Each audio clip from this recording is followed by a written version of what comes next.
감정가 대비 49%까지 떨어진 물건이라 반값 물건이라고 보시면 됩니다. 그래서 제가 궁금한 거는 혹시 지금 거주하면서 물이 집에서 좀 새거나 이런 게 좀 있는지 궁금해서요. 그런 경우는 한 번도 없었어요. 없어요?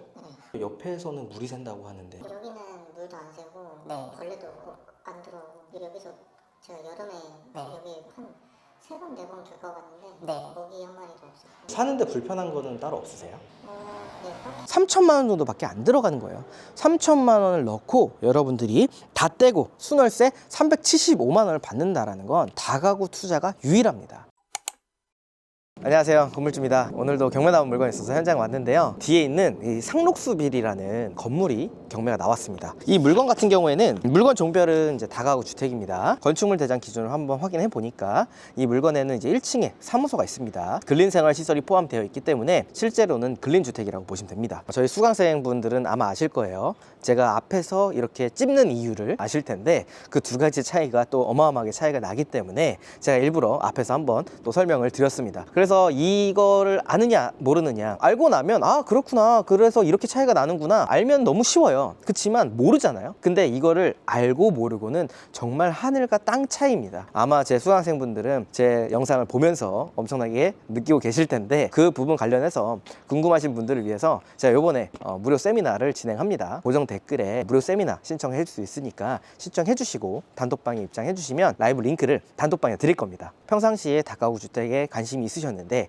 좀 궁금했던 부분들 관련해서 또 질문해 주시면 제가 라이브로 또 답변을 해드리고, 그리고 무료로 다가구 기초 개념이라든지 이런 것들을 좀 설명해 드리려고 합니다. 많은 관심 좀 부탁드리겠습니다. 이 물건 같은 경우에는 근린주택이지만 근린주택에서도 다중주택입니다. 그래서 다중근린이 정확한 표현이라고 보시면 될 것 같고요. 그러다 보니까 토지가 좀 작습니다. 토지가 61평 정도 되고요. 건물이 125평입니다. 그래서 상대적으로 다가구 주택보다는 좀 덩어리가 작은 편이긴 하지만 알차게 가구 구성이 되어 있기 때문에 또 이 물건에 온 것도 있고요. 이 물건 같은 경우에는 감정가가 9억 1200입니다. 근데 지금 현재 두 번 유찰돼서 4억 4600만 원까지 떨어졌거든요. 그래서 감정가 대비 49%까지 떨어진 물건이라 반값 물건이라고 보시면 됩니다. 외관으로 봤었을 때는 무난합니다. 하지만 연식이 조금 됐습니다. 2011년 준공이에요. 어느 정도의 노후는 우리가 좀 예상을 해야 될 것 같고요. 아마 제가 봤을 때는 이 물건을 낙찰을 받게 되면 내부 정도만 좀 깔끔하게 인테리어해서 여러분들이 임대 주시면 훨씬 더 임대료를 더 많이 받을 수 있다고 저는 생각을 합니다. 그럼 외관부터 한번 둘러보도록 하겠습니다. 가시죠. 이쪽에 보면 측면에 아무래도 노후도가 느껴지는 모습이 조금 보이고요. 제가 이 물건 온 이유가 또 있죠.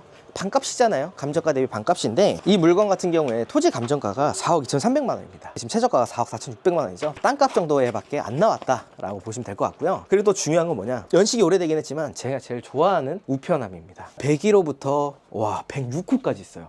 1층에 6개 호실이 있고요. 2층도 6개 호실. 와, 아직 끝나지 않았어요. 3층 6개 호실입니다. 총 18개 호실입니다. 처음 제 영상을 또 보시는 분이 계실 텐데 여기는 지금 빌라가 아닙니다. 다가구라고 보시면 될 것 같은데 우리가 경매가 나오거나 취득을 했을 경우에 이 한 개 호실, 뭐 예를 들어서 204호다. 204호만 우리가 이제 취득을 하죠. 그럼 내가 무주택인 상태에서 204호 호실을 내가 매입을 하게 되면 1가구 1주택이 됩니다. 만약에 18개 호실의 빌라를 여러분들이 매매를 했거나 경매를 낙찰받았으면 어떻게 됐을까요? 1가구 18주택으로 됩니다. 주택수라든지 이런 것들이 좀 부담이 되죠. 하지만 이 물건은 다가구, 다중주택이기 때문에 이 건물 통째로 나온 겁니다. 그래서 여러분들이 이걸 취득을 하면 이 토지와 건물 전체가 소유자가 한 명이라고 보시면 되고요. 이 18개 호실을 여러분들이 취득을 한다. 그러면 1가구 18주택이 아니라요. 1가구 1주택입니다. 그래서 여러분들이 비과세를 또 받을 수 있어요. 나중에 매도했을 때 세금도 한 푼도 안 낼 수 있고요. 그리고 여기서 이제 월세를 받잖아요. 보통 월세를 받으면 세금을 당연히 내겠죠. 소득이 또 생겼으니까. 그렇지만 이 18개 호실에서 월세를 받는다 하더라도 1가구 1주택이신 분들은 월세에 대한 세금을 한 푼도 내지 않습니다.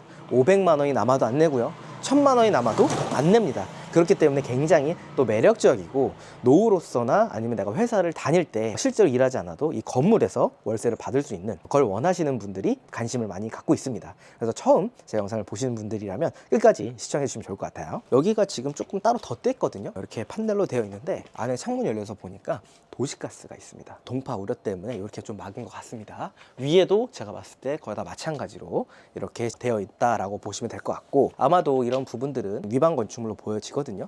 하지만 지금 현재 건축물 대장상에는 위반으로 따로 등재가 되어 있지 않고 이런 부분들이 좀 다 가려져 있어요. 적발이라든지 이런 것들이 사실 쉽지 않습니다. 하지만 누군가가 신고를 한다면 위반 건축물로 등재가 될 수 있기 때문에 이런 부분들도 유의하셔야겠죠. 여기는 이제 다중주택이라서 주차는 딱 2대 할 수 있습니다. 뭐 특별한 그런 거는 없는 것 같고요. 일단 이쪽은 전부 다 판넬로 지금 마감을 한 것 같고, 옆에는 이제 드라이비트로 지금 마감이 되어 있는 것 같습니다. 특이사항이 보이는 것 같지는 않고요. 외관도 그래도 뭐 깔끔한 편입니다. 이 정도면 조금 이런 뭐 사슴, 소나무 이런 게 좀 앤틱함은 느껴지지만 11년에 준공된 물건이라서요. 감안해야겠죠. 여기 토지는 저희 토지가 아닙니다. 옆으로 보니까 드라이비트로 지금 다 마감이 되어 있어요. 근데 웬만하면 측면도 대부분 다 드라이비트 마감입니다. 드라이비트니까 안 좋다 뭐 이렇게 볼 필요는 없을 것 같아요. 그래서 지금 많이 떨어졌기 때문에 여러분들이 또 저렴하게만 낙찰 받으면 무조건 기회입니다. 대리석 다 해놨어. 너무 좋죠. 근데 그 물건 비싸게 받으면 쓰레기예요, 쓰레기. 항상 가격이 중요하다는 거. 마감도 잘 되어 있고, 특별하게 드라이비트라서 뭐 파손이 되어 있거나 그런 부분들은 보이지 않습니다. 이쪽도 뭐 사생활 보호 때문에 이렇게 해놓은 것 같고요. 도시가스는 이제 옆쪽에 지금 현재 다 달려 있는데 4-5군데는 현재 잠겨 있는 걸로 보여집니다. 한번 내부로 들어가 볼게요. 1층에 들어왔습니다. 세월의 흔적이 지금 딱 느껴지는, 제가 이제 임장 많이 다녔지만 이때 당시에 지었던 건물들이 이런 타일들이 많아요. 포인트라고 하나요? 이렇게 여기 이제 풍경화가 그려져 있는 것 같습니다. 지금 딱 복도가 6개 호실이 있었잖아요. 그래서 약간 좀 고시원 느낌이 나는 느낌도 좀 있습니다. 여기가 이제 106호고요. 이제 여기가 101호. 1층 6개 호실이네요.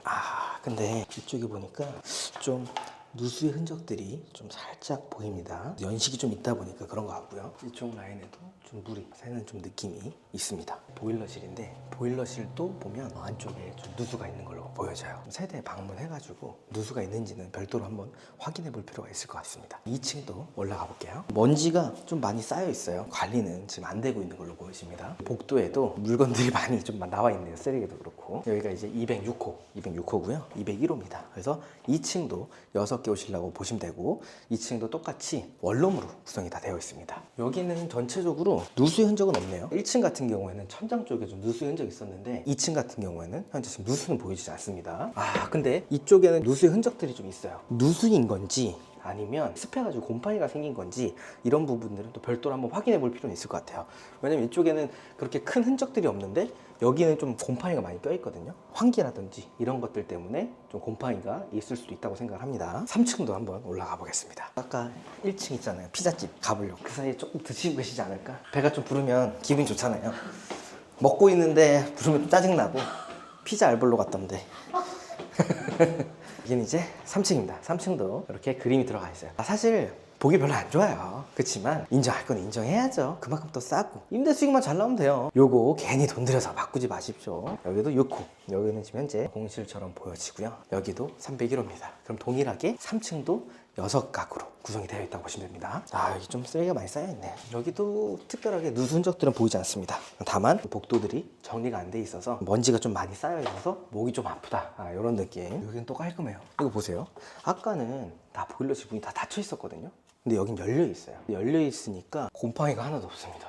그래서 제가 봤을 때는 밑에도 누수일 수도 있겠지만 습해서 환기를 안 시켜가지고 곰팡이가 있을 가능성도 크겠다라는 생각이 좀 듭니다. 아이고, 먼지 많이 쌓여있다. 진짜 많이 쌓여있다. 이거는 지금 1년 정도 쌓인 게 아니에요. 한 2-3년 정도는 전혀 관리가 안 된 것 같아요. 이렇게 먼지가 많을 수가 있나요? 오늘 저녁은 삼겹살입니다. 와, 이제 여기는 창고 공간인 것 같아요. 역시나 이렇게 옵션들이 다 나와 있습니다. 옷장도 있고 침대 프레임, 책상 이런 식으로 해서 만들어 놓은 것 같고요. 판넬로 짜져 있거든요. 근데 지금 창고로 쓰는 거라서 제가 봤을 때는 크게 문제가 될 것 같진 않아요. 문제가 된다 하더라도 철거하는 건 어렵지 않거든요. 그래서 이런 식으로 옵션을 빼달라고 하시는 분들은 놀 데가 없기 때문에 이런 공간을 활용한다고 보시면 될 것 같습니다. 뭐 특별하게 다른 건 없는 것 같습니다. 깔끔합니다. 제가 너무 기대를 안 했나 봐요. 옥상도 상태가 안 좋을 줄 알았는데 생각보다 이 정도면 너무 무난한 것 같아요. 방수도 잘 되어 있고요. 연식이 이제 좀 있다 보니까 추후에는 또 방수를 해야겠지만 이 정도면 제가 봤을 때 여기 옥상 때문에 누수가 있는 게 아니라면 수리를 안 할 것 같습니다. 최대한 돈을 들이지 않는 게 중요해요.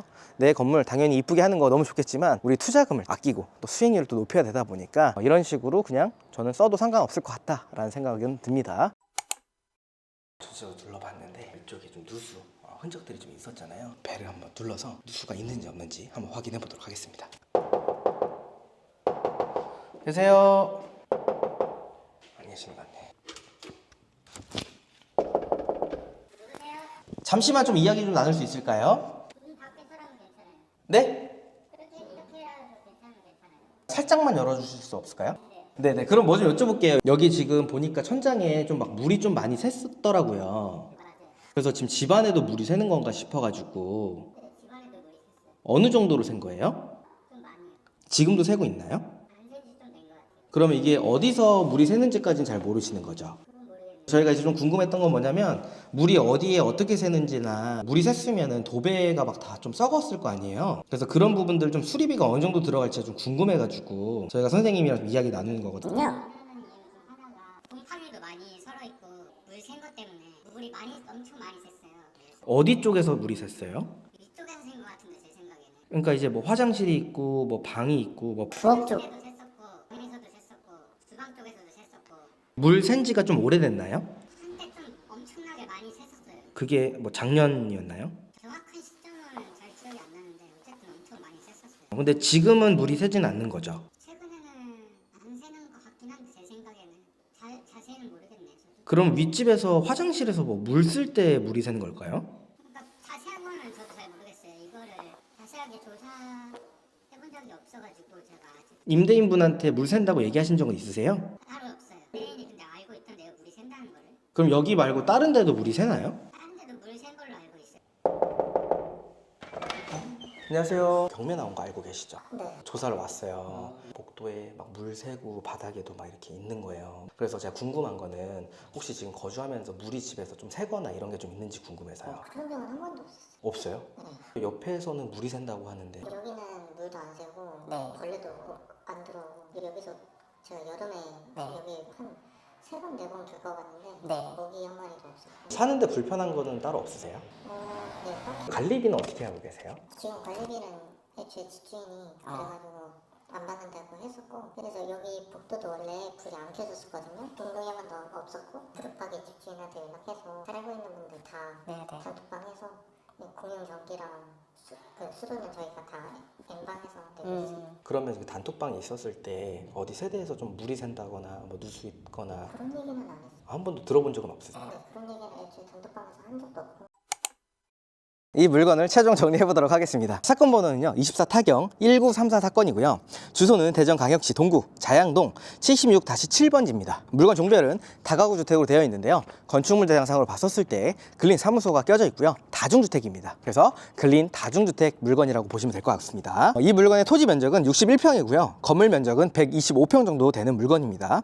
현재 감정가는 9억 1200만 원인데 두 번 유찰돼서 지금 최저가 4억 4,600만 원에 시작하고 있는 물건입니다. 그래서 현재 감정가 대비 반값까지 떨어진 물건이라고 보시면 됩니다. 가구 구성을 좀 간단하게 설명을 드리면요. 지금 현황상으로 봤을 때 1층에 6개 호실, 2층에 6개 호실, 3층에 6개 호실로 구성이 되어 있습니다. 그래서 총 18개 호실로 구성이 되어 있고요. 한 개 호실 같은 경우에는 사무소로 이용이 되고 있는 것 같은데 현재는 지금 주거용으로 이용 중이다라는 거 기억해 두시면 되는데 저는 지금 현황상 기준으로 좀 말씀을 드리겠습니다. 외부에서 봤었을 때 위반의 느낌이 있었던 부분들이 좀 있었잖아요. 도시가스. 그렇지만 현재 건축물 대장상에는 위반 건축물로 등재가 되어 있진 않지만 나중에 추후에 누군가가 신고를 한다면 위반 건축물로 적발될 가능성이 높은 물건입니다. 그렇기 때문에 이 물건 같은 경우에는 위반 건축물로서 등재가 될 우려가 있어서 대출이라든지 이런 부분들도 여러분들이 좀 잘 푸셔야 되는데 일반적으로는 위반 건축물은 대출이 나오지 않습니다. 여러분들이 항상 이런 물건을 입찰하실 때는